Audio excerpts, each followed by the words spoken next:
আপুর জন্য special আন্ডারের ডালার recipe দেখাবো। আসসালামু আলাইকুম সবাইরে। বন্ধুরা তাহলে দেখতে থাকুন। এর জন্য প্রথমেই আস্ত মুরগির ভিতরে লবণ হলুদ মরিচ দেব, একটু হালকা করে ভেজে নিব।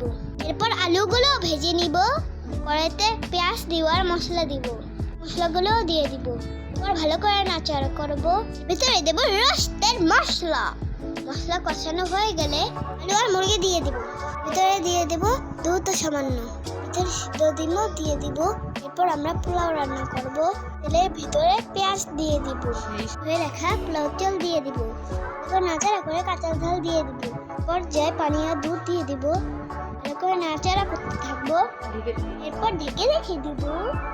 তো এরপর হয়ে যাবে আমাদের পোলাও। সুন্দর করে প্রেসার ডালাটা সাজিয়ে নিব। ভালো করে সাজাবো যেন আকর্ষণীয় হয়।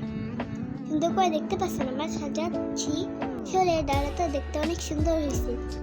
এই ডালাটা আব্বুর জন্য। বন্ধুরা এটা খেতে অনেক খুব মজা হয়েছে। বন্ধুরা আজকে আমরা সবাই মজা করে খেয়েছি। ভালো লেগেছে আপনাদের, ধন্যবাদ।